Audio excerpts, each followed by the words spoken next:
Hi friends, how are you? Hope you are doing great, wonderful and amazing. मैं आपका दोस्त और host मेज़बान डॉक्टर संजय कुमार और आप देख रहे हैं कनेक्टेड पाकिस्तानी।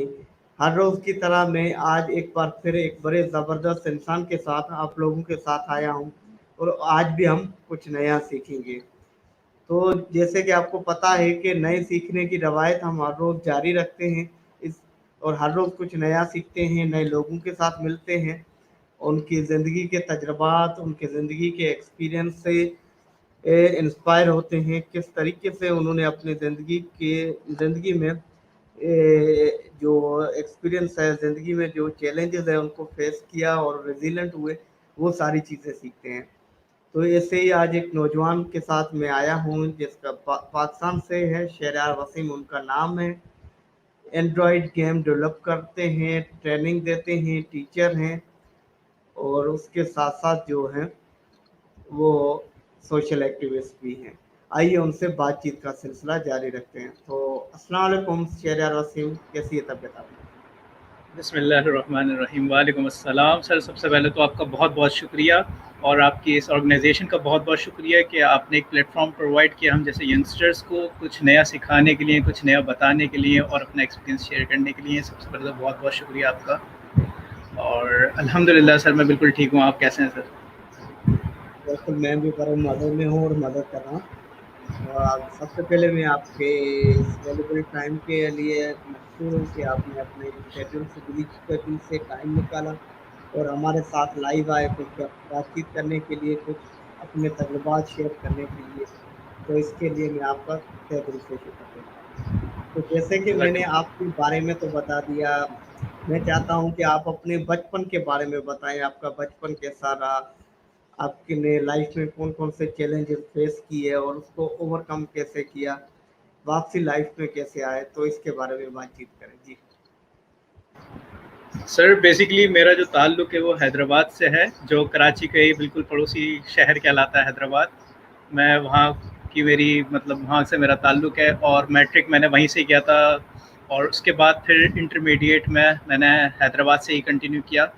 अच्छा, जब सर एक वक्त आता है इंसान की लाइफ में जब वो इंजीनियरिंग यूनिवर्सिटी या फिर मेडिकल यूनिवर्सिटी के लिए जो एंट्रेंस एग्ज़ाम होता है, उस टाइम पे बहुत क्रूशियल टाइम होता है इंसान का। वो जो बच्चे समझ रहे होते हैं कि यार ये हमारी डू और डाई सिचुएशन है, तो एक वो चीज़ बड़ी एक हर इंसान की लाइफ में हो जाती है। तो वहाँ पे सर जब एडमिशन मेरा sir Syed university of engineering technology Karachi में हुआ, तो उससे पहले काफ़ी डिसाइड था कि इधर गवर्नमेंट यूनिवर्सिटीज़ में कहीं एडमिशन नहीं मिला था। तो इस वजह से बाकी जब फिर सर सैयद यूनिवर्सिटी में हुआ, उसके बाद मेरा कंप्यूटर इंजीनियरिंग से मेरा ताल्लुक़ है। सर उस टाइम पे जो फर्स्ट और सेकंड सेमेस्टर गुजरा तो जो है सर बिल्कुल जो है कोई होप नहीं थी। मेरी फर्स्ट सेमेस्टर में तकरीबन 2 सप्लीज़ थी। मैं 2 सब्जेक्ट्स में फ़ेल था, प्रोग्रामिंग सब्जेक्ट में और इलेक्ट्रॉनिक्स के सब्जेक्ट में मैं बिल्कुल फ़ेल हो चुका था। और फिर मतलब कि एक बहुत बड़ी सिचुएशन थी पेरेंट्स के सामने और सबके सामने उसको ओवरकम करना। और लाइक सेकंड सेमेस्टर के बाद तो ऐसा हो गया था कि मतलब कि आपके पास कोई स्किल है नहीं और आप इस इंडस्ट्री में क्या कर रहे हो? तो ये ऐसी सिचुएशन थी। लेकिन उसके बाद जब अभी recently prime minister of Pakistan Imran Khan ने एक प्रोग्राम स्टार्ट किया, आपका हुनरमंद जवान प्रोग्राम, कामयाब जवान प्रोग्राम के तहत, जिसमें उन्होंने डिफरेंट ऑफ स्किल्स ट्रेनिंग करवाई, कोर्सेज हम नौजवानों को। तो उससे एक बड़ा फ़ायदा हुआ। उस टाइम पे जो है मेरा एडमिशन हो गया था गेम डेवलपमेंट एंड मॉडलिंग के कोर्स में सर सैयद यूनिवर्सिटी में। तो वो मेरी लाइफ का एक टर्निंग पॉइंट था कि मैंने वो चीज़ पकड़ी। मैंने सोचा यार एक यही स्किल है और मुझे इसी को लेके अब आगे तक चलना है, क्योंकि यूनिवर्सिटी ने कुछ नहीं देना, जो सीखना है आपको खुद ही सीखना है और खुद ही करना है। तो सर होता ऐसा था कि क्या नाम है, मैं क्लासेस लेके आता था घर पे और मतलब कि उसको थोड़ा बहुत अपने खुद से जो एक सेल्फ लर्निंग की जो चीज़ होती है ना, वो आपको हमेशा कामयाब करेगी। टीचर आपको उतना ही बताएगा जितना उसको पता होगा। ऐसा नहीं है कि वो आपको आगे से आगे ही बता देगा। तो जो चीज़ आप खुद सेल्फ लर्निंग से कर सकते हो ना, वो आपको कोई टीचर हाथ पकड़ के नहीं करा सकता। तो यही थी क्या नाम है, जब एक मुश्किल से 1 मंथ गुजरा था और मैंने यही कोर्स मैंने टीचिंग करना स्टार्ट कर दिया था ऑनलाइन। तो इस तरीके से मेरे इस सफ़र का आगाज़ हुआ था। जी, बहुत-बहुत शुक्रिया। आपने अपने जो है सफ़र का बारे में बताया कि किस तरीके से आप जो है इन एंड्रॉयड एप्लीकेशन और एंड्रॉयड गेम डेवलपिंग में आए। किस तरीके से जो है आपने इस पे काम किया और मेहनत की और इस स्किल को लेके आगे चल रहे हैं और अपना फ्यूचर आप इसमें बना रहे हैं और बड़ा ज़बरदस्त तरीके से बना रहे हैं। तो ये अच्छी बात है। मेरा आपसे अगला सवाल है कि जब गवर्नमेंट ऑफ पाकिस्तान ने बहुत सारे स्किल के प्रोग्राम को अनाउंस किया था, तो आपने यही प्रोग्राम क्यों चूज़ किया कि मुझे गेम्स बनानी है? एग्जैक्टली सर, एक बहुत अच्छा क्वेश्चन है। और इसमें जो इमरान खान साहब ने, प्राइम मिनिस्टर ने तकरीबन बहुत सारे हाई टेक जो हमारे कोर्सेज हैं वो सब स्टार्ट किए, जिसमें से बहुत ही highly paid artificial intelligence, IoT और सिमिलरली गेम डेवलपमेंट खुद एक बहुत हाईली पेड एक कोर्स है। तो उस सब में डिस्टिंग्विश करना आसान नहीं था। और एक बेसिक वजह जो गेम डेवलपमेंट कोर्स चूज़ करने की थी वो ये थी कि यार जैसा मैंने आपको बताया कि फर्स्ट सेमेस्टर में मेरी प्रोग्रामिंग बहुत वीक थी और मेरी उसमें सप्लीज थी, तो क्या नाम है वो सब कुछ नहीं हो पाया। तो इसी वजह से मैंने सोचा कि यार आर्टिफिशियल इंटेलिजेंस जो है उसमें प्योरली प्रोग्रामिंग है और एकदम से आके उसको ओवरकम करना तो ये बहुत ज़्यादा हो जाएगा। इसी वजह से उन सबको एलिब्रेट करते हुए मैंने गेम डेवलपमेंट को चूज़ करा था। मैंने सोचा कि यार इसमें जो है क्या नाम है थोड़ी बहुत इंटरेस्टिंग कुछ नया सीखने को भी मिलेगा और ये किससे गेम्स के ज़रिए ही थोड़ी प्रोग्रामिंग बेहतर हो जाए। ये भी बड़ी अच्छी बात है कि गेम्स आपका जो पैशन था उसको आपने अपना प्रोफेशन बना लिया और इस तरीके से जो है आप अभी अच्छे तरीके से उस पे काम भी कर रहे हैं, इंटरेस्ट लेके भी कर रहे हैं, क्योंकि जब इंसान का पैशन प्रोफेशन बन जाता है, फिर डेडिकेशन, हार्ड वर्क ऑटोमेटिक आ जाते हैं और फिर कामयाबी उसके कदम चूम लेती है। तो बहुत-बहुत शुक्रिया, क्योंकि ये चीज़ आपको मज़ा दे रही है और इसलिए आप इसको अच्छे से कर पा रहे हैं। अच्छा, अब तक आपने कौन-कौन सी गेम्स बनाई हैं और जो है इंटरनेशनली फेमस की हैं या फिर प्ले स्टोर के लिए की हैं? तो अपने जो काम आपने जो किया है उस काम के बारे में बताएँ? जी। सर बेसिकली अभी मैं आपको यही बात बता रहा था कि मैं बैच 1 कामयाब जवान प्रोग्राम का स्टूडेंट हूँ और जो है स्टूडेंट था तो अल्हम्दुलिल्लाह वो कोर्स कंप्लीट हो गया मेरा। और जब मेरा 1 मंथ गुजरा था उसी के साथ ही मैंने इंटरनेशनल स्टूडेंट्स टीचिंग स्टार्ट कर दी थी इसी कोर्स की। उस टाइम पे मैं पढ़ ही रहा था ये कोर्स, उसके साथ साथ ही मैंने टीचिंग स्टार्ट कर दी थी। मैं डिफरेंट प्लेटफॉर्म्स पे जाता, स्टूडेंट्स ढूंढता, उनको लेके आता। तो एक मुझे सबसे पहली ट्यूशन मिली थी यूएई से। यूएई से थी सबसे पहली ट्यूशन। तो मैं उस टाइम पे बड़ा कंफ्यूज था। मैं अपने जो हमारे टीचर थे, इंस्ट्रक्टर थे, उनके पास में गया। मैंने बोला सर मुझे इस तरीके से ट्यूशन मिली है, तो आप मुझे बताइए मैं उसको क्या करूँ। उन्होंने बोला बेटा पढ़ाओ, जो आप इधर से सीख के जा रहे हो वो आगे जाके पढ़ाओ, ठीक है। तो एक ये चीज़ बड़ी मैटर करती है। हम लोग जो यंगस्टर्स होते हैं वो डर रहे होते हैं कोई भी काम स्टार्ट करने से पहले कि यार हमें तो कुछ आता ही नहीं है, हमें तो ये नहीं होता वो नहीं होता। तो यार हमारे सर ने एक चीज़ बोली थी, बेटा जितना आता है ना उतना जाके आप पढ़ाओ आगे। वो क्या होगा, उससे आप अपनी सेल्फ लर्निंग स्किल को आगे बढ़ा रहे होगे। तो सेम यही था जब मैंने फर्स्ट अपनी ट्यूशन स्टार्ट करी। जो मैं अपनी यूनिवर्सिटी से पढ़ के आता था वो उधर ऑनलाइन उसको इंग्लिश में लेक्चर डिलीवर कर देता था। तो इस तरीके से करते करते मैंने तकरीबन 2 स्टूडेंट्स अभी तक जो है मेरे तकरीबन लास्ट 6 मंथ से मेरे पास 2 स्टूडेंट्स हैं। एक यूएसए से है और एक यूएई से। 2 स्टूडेंट्स अभी मेरे पास परमानेंट हैं जो पूरा कोर्स मेरा लेकर चल रहे हैं। और बाकी जो मेरी फ्रीलांसिंग पे सर्विसेज हैं उसके मेरे क्लाइंट्स अलग अलग कंट्रीज से मौजूद हैं। अच्छा, दूसरी चीज़ जो मैं अभी तक बना चुका हूँ वो मैंने अपनी खुद की सर सैयद यूनिवर्सिटी को डिज़ाइन किया। उस गेम के अंदर मैंने अपना फाइनल प्रोजेक्ट सबमिट कराया था यूनिवर्सिटी में। उसके अंदर मैंने अपनी पूरी यूनिवर्सिटी को डिज़ाइन किया था और बहुत ही अच्छा एक्सपीरियंस था। वो फर्स्ट पर्सन शूटिंग गेम की तरह था, लाइक काउंटर स्ट्राइक। और अभी जिस मैं कंपनी में काम कर रहा हूँ एज ए इंटर्नी, उस पर हम लोग कार रेसिंग गेम पे काम कर रहे हैं। जी, बहुत-बहुत शुक्रिया।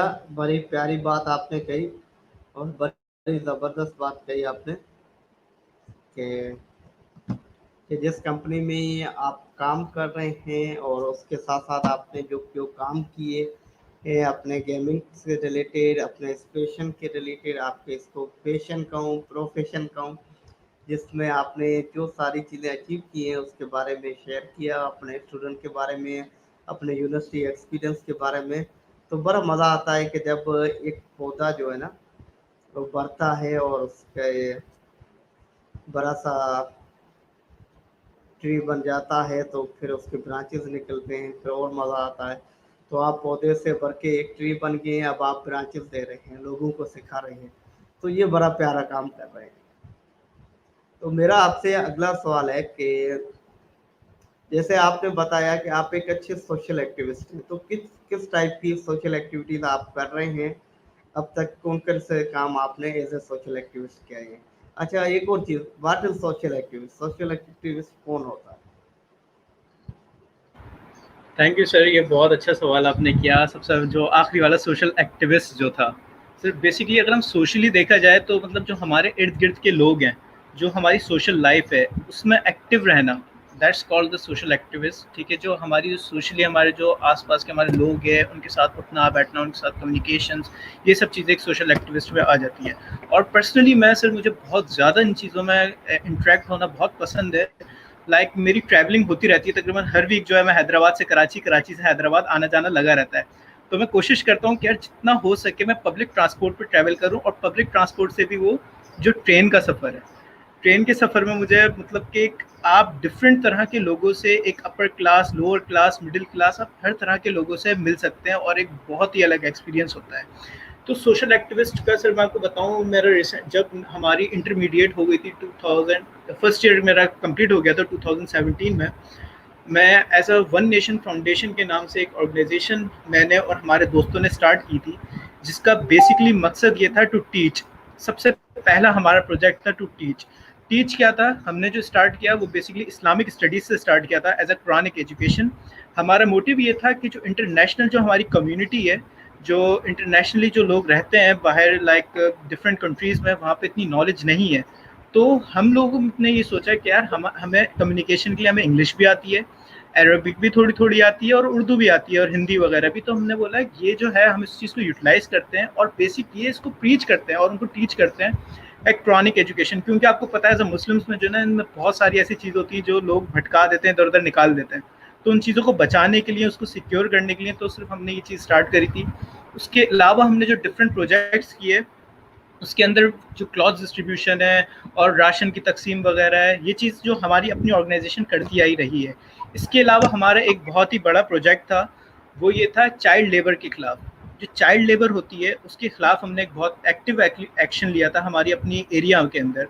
वो ये था कि हम डिफरेंट दुकानों पे गए थे, जो मैकेनिक्स की दुकानें होती हैं वहाँ पे चाइल्ड लेबर काम करता है। सबसे पहले हमने उनके जो हमने डिज़ाइन इस तरीके से किया था, इसको मैंने जिस तरीके से करा था कि हम सबसे पहले उनके पेरेंट्स तक रुजू करेंगे। ठीक है, असल में होता ही है, जो डिफरेंट ऑर्गेनाइजेशंस काम कर रही होती हैं वो क्या करती हैं, वो खाली आपके स्टूडेंट को उठाती हैं, लाइक चाइल्ड लेबर को उठाती हैं, वो जाके उसको पढ़ा देती हैं, लेकिन उनके पीछे का जो सर्किल होता है ना, वो नहीं देख रहे होते हैं। क्योंकि जाहिर सी बात है, एक बच्चा जब कमा रहा है ना, तो वो घर अपना चला रहा होता है।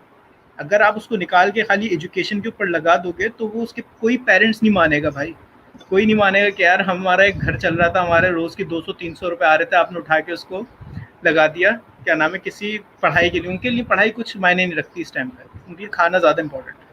तो सेम यही चीज़ हमने जो सबसे पहले स्टार्ट किया, उनके पेरेंट्स को हमने ग्रूमिंग, हमने पेरेंट्स की उनकी ट्रेनिंग सेशंस स्टार्ट किए। हमने एक अपनी जगह ली, उसके अंदर उनके पेरेंट्स को इनवाइट किया, और हमने उनको उनको चीज़ बताई कि यार ये चीज़ इतनी इंपॉर्टेंट है। दूसरा हमने क्या काम किया, जब पेरेंट्स की ट्रेनिंग हो गई, जब पेरेंट्स को हमने एग्री कर लिया, जहाँ वो काम करते थे उनसे हमने सुबह से लेकर दोपहर तक की लीव ली, और वो भी रेडी हो गए उन चीज़ों को, 2-3 बच्चों को छोड़ने के लिए, कि हम छोड़ सकते हैं सुबह सुबह से लेके 1-1:30 बजे तक, क्या आप 1-1:30 बजे के बाद हमारे पास आ जाएं अगर आपको पढ़ाई वढ़ाई करनी है। हमने उनसे भी परमिशन ली। और थर्ड थिंग हमने करी, हमने किसी पीले स्कूल में दाखिला नहीं कराया, क्योंकि आपको पता है सर सिंध के पीले स्कूल क्या हाल है, सिंध के पीले स्कूलों में। तो हमने उसके लिए क्या काम करा, उसके लिए हम जो है डिफरेंट जो प्राइवेट स्कूल्स हैं हमारे एरिया के ही, हमने उन तक अप्रोच किया और अपनी प्रोजेक्ट फंडिंग ली उनसे, और उनसे हमने एज ए स्पॉन्सरशिप, और हमारी किसी एक स्कूल की स्पॉन्सरशिप ले ली और हमारी ऑर्गेनाइजेशन की स्पॉन्सरशिप, दोनों को कोलैबोरेट करके हमने ये प्रोजेक्ट स्टार्ट किया था चाइल्ड लेबर के खिलाफ। ये बड़ी ज़बरदस्त चीज़ कही है आपने, चाइल्ड लेबर पे, और साथ साथ उस फैमिली के बैकग्राउंड को भी देखा, उस फैमिली को ट्रेनिंग दी, और उनको एजुकेशन की इम्पोर्टेंस बताई, और चाइल्ड लेबर को ख़त्म करने की आपने कोशिश की। तो जाहिर सी बात है, जब चाइल्ड लेबर पे आपने इतना काम किया है तो इस पे रिसर्च भी की होगी, इस पे स्टडी भी की होगी। तो क्योंकि ये बड़ा प्यारा मौजू आपने छेड़ दिया है, तो मैं चाहता हूँ कि इस मौजू पे लोगों को अवेयरनेस हो, लोगों को पता चले। तो चाइल्ड लेबर, सबसे पहले चाइल्ड लेबर किसे कहते हैं? किस एज तक की से किस एज तक के बच्चे को चाइल्ड लेबर में हम काउंट कर सकते हैं? और सेकंडली कि पाकिस्तान चाइल्ड लेबर के ज़िम्मेवार पाकिस्तान में चाइल्ड लेबर के ज़िम्मेवार कौन है? Who are the responsible for child labour in our country? जी सर, ये भी एक मतलब एक बहुत बड़ा कोई डीप टॉपिक है चाइल्ड लेबर के खिलाफ, क्योंकि आपको पता है जो हमारे एशियन जो कंट्रीज है, स्पेशली आप देख लें, जैसे पाकिस्तान हो गया, इंडिया हो गया, बांग्लादेश हो गया, इनमें चाइल्ड लेबर बहुत कॉमन है। उसकी सबसे मेन वजह ये सर, अगर मैं अपने नज़रिया देखूं, may be your point of view is different and my point of view is different और everyone have different point of view. Okay, तो अगर मेरा पॉइंट ऑफ व्यू सर देखें, तो मेरा सिंपली ये पॉइंट ऑफ व्यू कि उनकी जो फैमिली को है सर, अनएम्प्लॉयमेंट, ठीक है, अनएम्प्लॉयमेंट की वजह से ही एक फैमिली इतना बड़ा स्टेप लेती है कि मेरा बेटा जाके काम करे। ठीक है, एक काम, अगर आप एज की बात करें कि किस एज के लिए चाइल्ड लेबर ठीक है, वो एक एज लाइक जब मेच्योर हो जाए बच्चा 16 टू 17 टू 18 काम कर सकता है। लाइक अभी भी हम लोग जो प्रीच कर रहे होते हैं कि यार अपना काम करो, अपना काम करो। अभी जो मैं टीचिंग कर रहा हूँ ये भी काम ही है, अगर आप देखें तो ये भी काम ही है। 20 मैं अगर 17 ईयर्स ओल्ड में 9th क्लास के बच्चों को टीच करता हूँ, तो मैं 17 ईयर्स ओल्ड में चाइल्ड लेबर हूँ, ऐसा नहीं है। Child labour is not this thing, ठीक है। अगर आप एक बहुत ही छोटी एज से लाइक 7 to 8 ईयर्स की चाइल्ड को आपने एक काम पे लगा दिया, और जिसको बेसिक आपने कोई स्टडीज नहीं दी, आपको कोई नॉलेज नहीं दी, और आपने उसको बोल दिया लो भाई जाके काम करो और घर के अंदर रोज के 200 रुपए ला दो, तो ये बेसिकली इसका टारगेट है कि आपको उनकी सोच चेंज करनी है कि भाई 200 रुपए तो ठीक है वो आएगा, लेकिन उसको आप बेसिक नॉलेज भी दो, बेसिक आप उसको पढ़ाई तो दो। बेसिकली ये चीज़ है। जी, बड़ी प्यारी चीज़ आपने बताई कि जो आपने एक वजह बताई कि चाइल्ड लेबर की, वो अनएम्प्लॉयमेंट है। तो ये भी एक बड़ा मौजू है, मैं डिबेट नहीं करना चाहता इस पे फ़िलहाल, क्योंकि ये अगर इस पे मैंने बात कर ली तो घंटे के घंटे ख़त्म लग जाएँगे, क्योंकि परसों ही मैंने इस पे बातचीत की थी, लेकिन अनफॉर्च्यूनेटली वहाँ पे हमें सिर्फ 3 से 5 मिनट अलो थे बातचीत करने के लिए, जिसमें आप अनएम्प्लॉयमेंट के काज़ेज़ बताएँ, अनएम्प्लॉयमेंट के प्रोज एंड कॉन्स बताएं, और अनएम्प्लॉयमेंट के सॉल्यूशन बताएं। तो दो दो लाइनें बताने पड़े थे, लेकिन ये एक बड़ा मौजू है, तो इसे अभी छोड़ ही देते हैं। और इस चीज़ को हम और आगे कर लेते हैं कि जैसे आपने बताया कि चाइल्ड लेबर के ये चीज़ें हैं, ये काजेज़ हैं, और इन चीज़ों पे बात की। तो अभी एक चीज़ ये बड़ी प्यारी है कि आपने चाइल्ड लेबर पे इतना अच्छा काम किया हुआ है।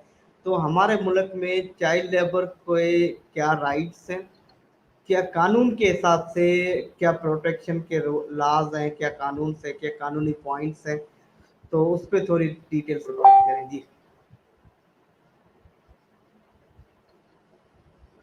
शेयर। सॉरी, मेरा माइक म्यूट था जी जी।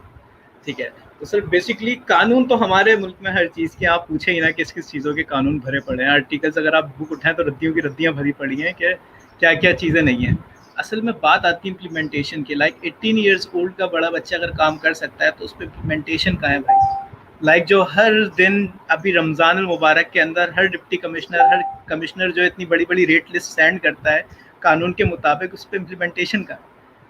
तो इम्प्लीमेंटेशन सर अगर आप बात करें तो यहाँ पे बिल्कुल 0% इम्प्लीमेंटेशन है। उसकी मेन वजह मैं ये समझता हूँ कि हम सब लोगों की सुस्ती, नाअहली और हडरामी है। हम कोई भी बंदा अपने मुल्क के साथ कोई सिंसियर नहीं है, कोई अपना कोई काम जो है ना, लाइक मैं सिंपली आपको एक बात, मैं हो सकता है बहुत हार्ड वर्ड्स यूज़ कर रहा हूँ, लेकिन सर दुख होता है हर चीज़ का ना, कि मतलब यार हम क्यों ऐसे, क्यों इतने पीछे हैं, और हम क्यों इतने हडराम हैं, हम क्यों इतने सुस्त हैं। कोई बंदा अपनी अपनी जगह पर रहते हुए ना, हर बंदा करप्ट है। अगर लाइक मैं, हमारे टीचर एक छोटी सी मिसाल दिया करते थे कि हम पाकिस्तानियों की मिसाल ऐसी है कि हम एक सोने की कश्ती के अंदर सवार हैं, ठीक है, और उसके सारे नट बोल्ट जो है ना डायमंड के हैं, और हम सारे पाकिस्तानी बैठ के वो नट बोल्ट खोल रहे हैं डायमंड के। हम पाकिस्तानियों की मिसाल ऐसी है सर। ये मैं सिंपली इसको बैठ के कंक्लूजन यहाँ पे करूंगा, ये वाली चाइल्ड लेबर की कानून और इम्प्लीमेंटेशन वाली बात का। बड़ी ज़बरदस्त चीज़ बताई और बड़ा प्यारा मिसाल दिया कि हमारा मुल्क एक पानी की कश्ती है और सोने की कश्ती है पानी में, और जो उसके नट जो बोल्ट हैं वो डायमंड्स के हैं, तो हम सब लोग मिलके उसके जिसके हक जो जिसका जितना हाथ पहुँचता है वो नट बोल्ट निकालता जाता है और यही काम चलता जाता है और मुल्क डूबता जाता है। एग्जैक्टली सर, हर बंदा लाइक अगर आप ऊपर देखें, नीचे देखें, सबसे नीचे देखें, सब जगह एक ही हाल है। हम किसी एक को आप पॉइंट ऑफ व्यू कर ही नहीं सकते, पॉइंट ऑफ किसी एक को नहीं कर सकता। हर बंदा अपनी जगह रहते हुए हर बंदा करप्ट है। बड़ी प्यारी कमेंट्स है नूर फातिमा से कि माशाल्लाह, शेरी गुड जॉब, जज़ाकल्लाह doctor Sanjay Kumar, thank you so much. Syeda Amna ने लिखा है अस्सलाम वालेकुम बोथ ऑफ यू, वालेकुम सलाम, great doctor Sanjay, thank you. तो ये कुछ कमेंट्स थे जो हमारे व्यूअर्स हमारे साथ थे, उन्होंने बताए और शेयर यार मुझे बड़ी खुशी हुई कि बड़े कॉन्फिडेंटली और बड़े अच्छे मौजू पे आप बातचीत कर रहे हो। चाइल्ड लेबर पे बातचीत जितनी करें उतनी कम है, लेकिन आपने जो मिसाल दी वो सब पे भारी थी। बड़ी अच्छी बात की, बड़ी बेहतरीन बात की। मैं चाहता हूँ कि आप इस पे जफ़ाकशी करते रहें, मेरे लायक कोई भी कायम हो जो मैं कर सकता हूँ और जो मेरी ज़ात से ऊपर ना हो, ज़ात तक हो, मैं अपनी ज़ात से तो मैं कर सकता हूँ। तो वो आप मुझे कहें, मैं बिल्कुल आप लोगों के साथ हूँ, टीम बन के जैसे भी आपको सही लगे मैं आप लोगों के साथ हूँ इस अच्छे काम में, नेक काम में। तो इसी के साथ मैं एक और सवाल आपसे कर लेता हूँ क्योंकि बहुत सारे सवालात मैं तो ऑलरेडी कर चुका हूँ। एक और मैं सवाल की इजाज़त भी लेता हूँ और कर भी लेता हूँ। जी सर बिल्कुल, माइक इज योर्स। जैसे आपने हैदराबाद के बारे में बताया, तो हैदराबाद मेरा तो क्या कहते हैं बैचलर लाइफ का वहीं पे मैंने गुजारी, ग्रेजुएशन अपनी मैंने वहीं से की, जामशोरा से एमबीबीएस की। राइश मेरी हैदराबाद टंडो वाली मोहम्मद और हीराबाद में थी। तो मैं चाहता हूँ कि इस हैदराबाद के बारे में, जैसे इसकी तारीख के बारे में जो आप चंद चीज़ें आप हमारे व्यूअर्स को बताएं ताकि वो भी जान सकें कि जैसे एक हैदराबाद इंडिया में है तो एक हैदराबाद हमारे यहाँ पे भी है। जी। सर बेसिकली अगर आपने देखा हो, ऑब्जर्व किया हो, तो गर्मियां चाहे जितनी भी हो हैदराबाद के अंदर, धूप चाहे जितनी भी तेज कड़क हो, रातें हमेशा ठंडी होती हैं। तभी इसको हवाओं का शहर भी कहा जाता है। अगर आप दोपहर में बिल्कुल कड़कती हुई 48 डिग्री सेंटीग्रेड भी अगर होगा, तो शाम में अगर आप छत पे जाके बगैर पंखे के भी सोएंगे तो आपको ठंड लगेगी रात में। तो एक बहुत ये बड़ी ज़बरदस्त चीज़ है हैदराबाद के अंदर कि इसका लाइक जियोग्राफिकल जो इसकी लोकेशन है वो ऐसी है कि इसमें हवाओं का शहर कहा जाता है इसको, और बहुत अच्छी हवाएं चलती हैं। और इसके साथ साथ दरिया सिंध इसको लगता है। और बहुत सारी चीज़ें हैदराबाद की तारीख के हिसाब से अगर आप देखा जाए तो, लाइक जो हमारा सिंध म्यूज़ियम है, और जो दूसरी हेरिटेजेस की चीज़ें हैं, और दूसरी सबसे मेन चीज़ कि हैदराबाद के साथ जो डिफरेंट डिस्ट्रिक्ट्स लगते हैं आप उसके विलेज स्टेज भी ले सकते हो। लाइक मेरे काफ़ी सारे फ्रेंड्स हैं सर जो कराची से हैं, क्योंकि मैं रहता ही कराची में हूँ यूनिवर्सिटी की वजह से, तो उनको एक विलेज लाइफ का एक कॉन्सेप्ट उनको पता नहीं है।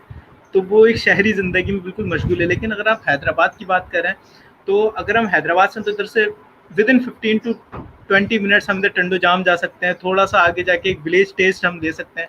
तो ये एक हैदराबाद की एक बहुत बड़ी अच्छी खासियत है कि हम विलेज और सिटी दोनों के मज़े साथ ले सकते हैं।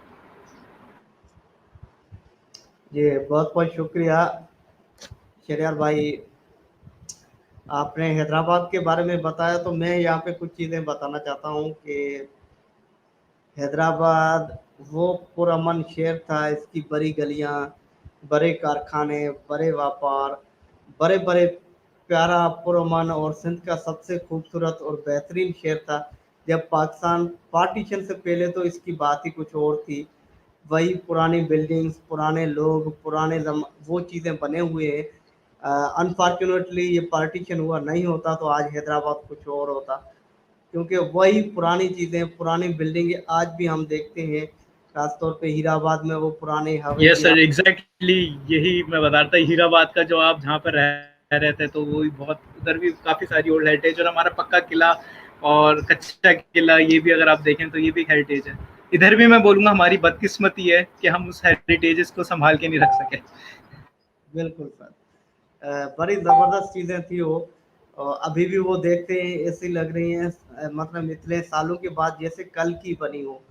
तो वो हुनर, वो लोगों की मेहनतें और वो चीज़ें कुछ और थी। जब भी हैदराबाद जाते हैं तो यूनिवर्सिटी लाइफ के और बैचलर लाइफ के, स्टूडेंट लाइफ की सारी यादें ताज़ा हो जाती हैं। मैं अभी भी कहूँगा सिंध के बाकी शहरों के निस्बतन no doubt Hyderabad second largest city है पाकिस्तान सिंध का, अभी भी पुरअमन है निस्बतन बाकी शहरों की, तो ये अच्छी बात है।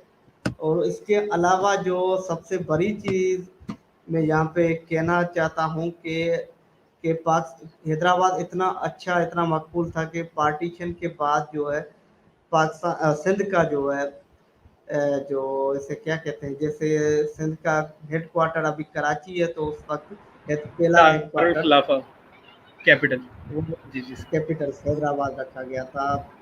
बस वो कदीमी चीज़ें हम संभाल नहीं पाए, लेकिन ये हिस्टोरिकल शहर है, बहुत पुराना शहर है।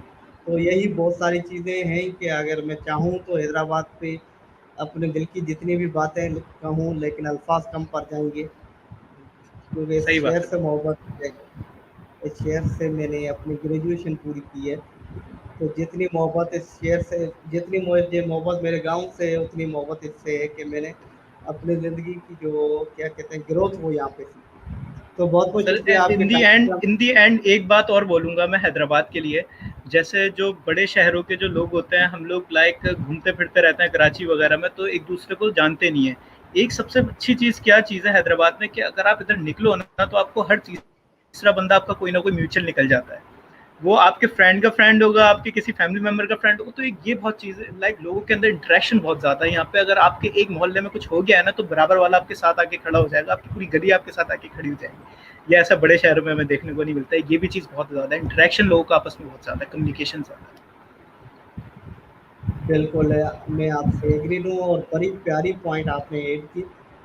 मैंने ऑलरेडी आपका बहुत सारा वक्त ले लिया है, मुझे मज़ा भी आ रहा है। हम एक और सेशन कर लेंगे चाइल्ड लेबर पे स्पेसिफिकली। बस बिल्कुल सर, आखिरी any time. Thank you so much. आखिरी गुजारिश है हमारे व्यूअर्स को एक अच्छा सा प्यारा सा मैसेज दे दें जी। सर लास्ट मैसेज यही है, जो मैंने एक बात करी थी कि यार कुछ भी करो ना तो डरो नहीं। आप ऐसा नहीं है कि मतलब आपको जो आता है वो दूसरों को सिखाओ, कन्वर्ट करो। उससे क्या होगा, एक तो आपकी सेल्फ लर्निंग स्किल्स बढ़ेंगी, और आपको एक आपकी कम्युनिकेशन चीज़ इंक्रीज होगी। ठीक है, जब आप किसी को पढ़ाओगे ना, तो आपकी ऑटोमेटिकली आपकी खुद की ग्रूमिंग हो रही होगी, आप खुद पढ़ रहे होगे उसको पहले। तो एक सबसे मेन चीज़ यही है कि आप जो भी पढ़ रहे हो, भले आप यूट्यूब से कुछ चीज़ सीख रहे हो, वो जाके अपनी यूट्यूब चैनल बना लो और उसको सिखाओ उसमें। वही चीज़ आप अपनी कंटेंट में बना के डालो। तो एक ये सबसे मेन चीज़ है। आप जब सीखोगे तो आप खुद सीख रहे हो। Thank you sir. बड़ी प्यारी चीज़ है कि जो आप सीख रहे हो वो दूसरों को सिखाएं। तो इसी मैसेज के साथ, नेक तमन्नाओं के साथ, नेक दुआओं के साथ, अल्लाह करे ये कोविड का जो पेंडेमिक है ये जल्दी ख़त्म हो। हम सब जो है ना सब सेहतयाब रहें। इन्हीं नेक दुआओं के साथ हम आज के शो का एंड करते हैं। अगले लाइव शो में एक और ग्रेट पर्सनालिटी के साथ आएंगे दोस्तों, फिर कुछ नया सीखेंगे। तब तक के लिए खुश रहें, खुशियाँ बांटें, एक दूसरे का ख्याल रखें, प्यार से रहें, मोहब्बत से रहें, शफ़क़त से रहें। अस्सलाम वालेकुम।